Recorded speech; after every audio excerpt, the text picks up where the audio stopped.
ச்சே, பஸ் வர்றதுக்கு இன்னும் டைம் இருக்குதே. எக்ஸ்கியூஸ் மீ தம்பி, டைம் கொஞ்சம் சொல்ல முடியுமா? என்ன இவன் காது கேட்காதா? கேட்டுக்கிட்டே இருக்கும், பேசாம இருக்கிறான். ஹலோ ஹலோ தம்பி, டைம் டைம் மணி என்ன ஆகுது கொஞ்சம் சொல்ல முடியுமா?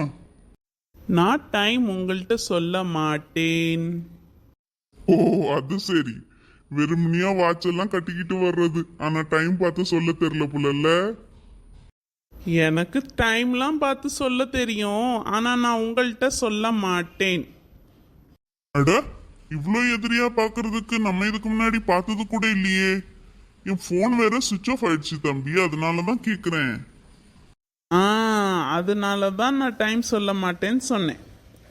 நீங்கள் என்கிட்ட டைம் கேட்டீங்க, நான் டைம் சொல்லுவேன். பஸ்ஸு வர்றதுக்கு எப்படியும் இன்னும் டைம் இருக்கிறதால நீங்கள் என்ன பண்ணுவீங்க, என்னோட பேர் கேட்பீங்க, நான் என் பேரை சொல்லுவேன். அதே மாதிரி உங்கள் பேர் நான் கேட்பேன், நீங்களும் உங்கள் பேரை என்கிட்ட சொல்லுவீங்க. அப்போ நானும் நீங்களும் பேசிக்குவோம். நெக்ஸ்ட்டு நீங்கள் உங்கள் வீட்டுக்கு டீ சாப்பிட கூப்பிடுவீங்க, நானும் உங்கள் வீட்டுக்கு டீ சாப்பிட வருவேன்.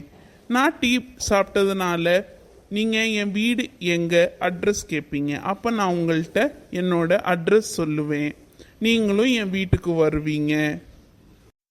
அப்போதைக்கு நீங்கள் என் அக்காவை பார்ப்பீங்க. எங்கள் அக்கா அழகாக இருக்கிறதால உங்களுக்கு அவளை பிடிச்சி போய் அவளை மேரேஜ் பண்ணணும்னு ஆசைப்படுவீங்க. சரி, அதுல என்ன ப்ராப்ளம்? அதில் என்ன ப்ராப்ளமா?